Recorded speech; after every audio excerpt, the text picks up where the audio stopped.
अस्सलाम वालेकुम dear students. आज के लेक्चर में हम कांस्टेंट्स के बारे में डिस्कस करेंगे। क्लासिकल मैकेनिक्स का एक और छोटा सा टॉपिक कांस्टेंट, काफ़ी इंपॉर्टेंट क्वेश्चन है ये एग्ज़ाम्स के पॉइंट्स ऑफ व्यू से, शार्ट क्वेश्चंस के लिहाज से, और एमसीक्यूज़ भी इस टॉपिक में से काफ़ी ज़्यादा पूछे जाते हैं क्योंकि यहाँ पे हमारे पास एक कांस्टेंट टर्म यूज़ की जाती है। इसकी कुछ टाइप्स होती हैं सर, इसकी कुछ एग्जांपल्स होती हैं जो कि मोस्ट इंपॉर्टेंट है। सो आज के लेक्चर में हम आपको बिल्कुल hand written neat and clean notes provide करेंगे क्लासिकल मैकेनिक्स के टॉपिक कांस्टेंट्स के बारे में। सो स्टार्ट करते हैं। सबसे पहले कांस्टेंट हमारे पास होते क्या है, कांस्टेंट की डेफिनेशन क्या है। Any restriction in the motion of a system is called constants.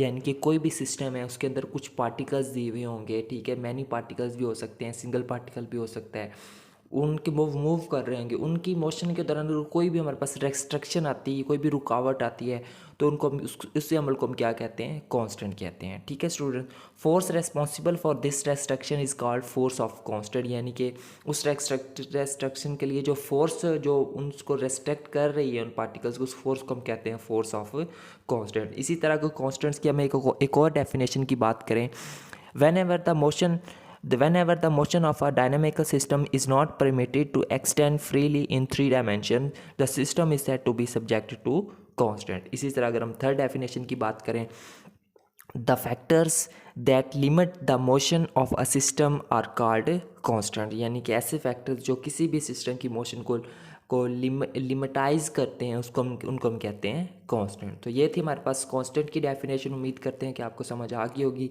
इसके कुछ एग्जांपल्स की मदद से मज़ीद हम डिस्कस करते हैं। सो एग्जांपल नंबर 1 हमारे पास हमें दी हुई है, the beads of an abacus are constant to one dimensional motion by supporting wires. यानी कि आपने वो बीड्स देखे होंगे, उनकी जो मोशन भी क्या होती है, किसी भी अबकस के जो बीड्स होते हैं, जिसको हम अगर हम आम जुबान में कहें, जो हम तस्बीह वगैरह यूज़ करते हैं, उनकी यहाँ पे बात क्यों हो रही है, ठीक है। तो उनकी भी मोशन क्या होती है, वन डायरेक्शनल मोशन होती है और उनको भी कांस्टेंट किया हुआ होता है। तो ये भी एक कांस्टेंट की एग्जांपल है हमारे पास। जैसे यहाँ पे ये हमारे पास एक एग्जांपल नंबर 2 दी हुई है, gas molecules within a container are constraint by the walls of the container to move only inside the container. ठीक है, तो बिल्कुल सिंपल लिखा हुआ है। इसी तरह एग्जांपल नंबर 3 की बात करें तो, a particle placed on the surface of a solid sphere is subjected to the constraint that it can move only on the surface or the region exterior to the sphere.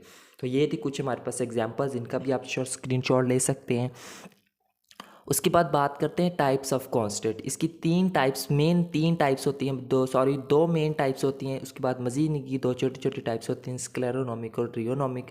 उनको बाद में देखें। जो main दो types होती हैं ना, वो हमारे पास होती हैं holonomic constants and non holonomic constant. ठीक है, उसके बाद इनकी मज़ीद दो छोटी छोटी सब टाइप्स भी होती हैं, उनको हम कहते हैं scleronomic constants and rheonomic constants. तो सबसे पहले बात करते हैं होलोनॉमिक कांस्टेंट्स।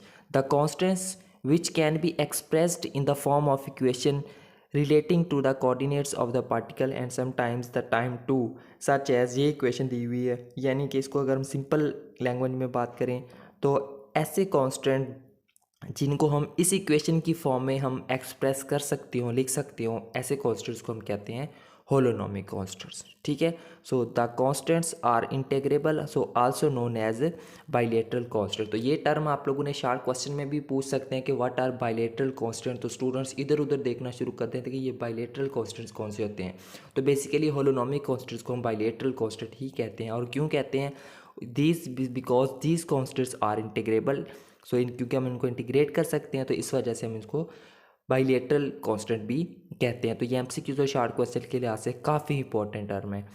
सो वेयर यहाँ पे देखें, इसको आप लोग मज़ीद कर लीजिए। यानी कि यहाँ पे ये जो इस इक्वेशन में हमारे पास ये जो R1 R2 R3 ये दिए हुए हैं, ये क्या होते हैं, हमारे पास जनरलाइज्ड कोऑर्डिनेट्स होते हैं। अब जनरलाइज्ड कोऑर्डिनेट्स क्या होते हैं, ये हम इंशाल्लाह नेक्स्ट लेक्चर में हम इसके ऊपर पूरी एक वीडियो बनाएंगे। सो अगर एग्जांपल की बात करें होलोनॉमिक कांस्टेंट की, तो ये एक एग्जांपल दी हुई है, इसको भी आप लोग स्टडी कर सकते हैं। बिल्कुल सिंपल लैंग्वेज में लिखी हुई है, इसका आप स्क्रीनशॉट भी ले सकते हैं। सो ये एक आपके पास कंप्लीट पेज है। और उसके बाद अगर नेक्स्ट हम सेकंड टाइप की बात करें तो वो थी हमारे पास नॉन होलोनॉमिक कांस्टेंट। ठीक है, the constants which can not be expressed in the form of are called non holonomic constant. यानी कैसे कांस्टेंट जिनको हम इस इक्वेशन की फॉर्म में एक्सप्रेस नहीं कर सकते, उनको हम कहते हैं कि ये नॉन होलोनॉमिक कांस्टेंट्स हैं।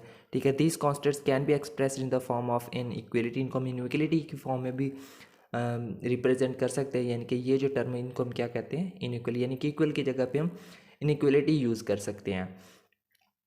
ठीक है स्टूडेंट, तो इसको आप मज़ीद रीड कर लीजिएगा। इसी तरह ये इसकी एक छोटी सी एग्जांपल भी लिखी हुई है, वो भी आप देख लीजिएगा। तो ये आप एक कंप्लीट पेज का स्क्रीनशॉट ले सकते हैं।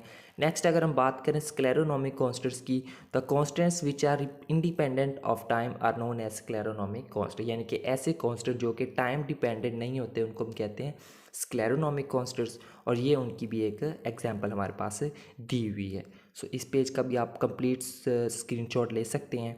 नेक्स्ट बात करते हैं हम रियोनॉमिक कॉन्स्टेंट्स की। The constants for which the equation of constants contains a time as an explicit variable are known as rheonomic constant. ठीक है, तो ये इसकी डेफिनेशन लिखी हुई है, साथ में हमारे पास रियोनॉमिक कॉन्स्टेंट्स की एक छोटी सी एग्जांपल भी दी हुई है, यानी कि a pendulum with an extensive cord is an example of rheonomic constants. ठीक है स्टूडेंट, तो इसको भी आप लोगों ने स्टडी कर लेना है। तो ये थे हमारे पास आज का लेक्चर कांस्टेंट। हमने कांस्टेंट्स को डिस्कस किया है कि कांस्टेंट क्या होते हैं, इसके साथ ही हमने उसकी कुछ एग्जांपल्स को भी डिस्कस किया है। उसकी कुछ टाइप्स ही हमारे पास होलोनॉमिक, नॉन होलोनॉमिक, रियोनॉमिक और स्क्लेरोनॉमिक, तो उनको भी हमने डिस्कस किया है। तो ये इनके बिल्कुल neat and clean hand written notes हमने आपको प्रोवाइड किए हैं, तो इन तमाम के आप स्क्रीनशॉट लेकर अपने पास सेव कर सकते हैं।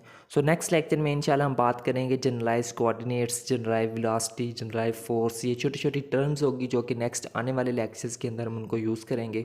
सो आने वाले लेक्चर्स को हम स्टार्ट करने से पहले हमें ये जो छोटी छोटी टर्म्स हैं ना, इनके बारे में पता होना चाहिए, जिनमें से हम एक कांस्टेंट को डिस्कस कर चुके हैं।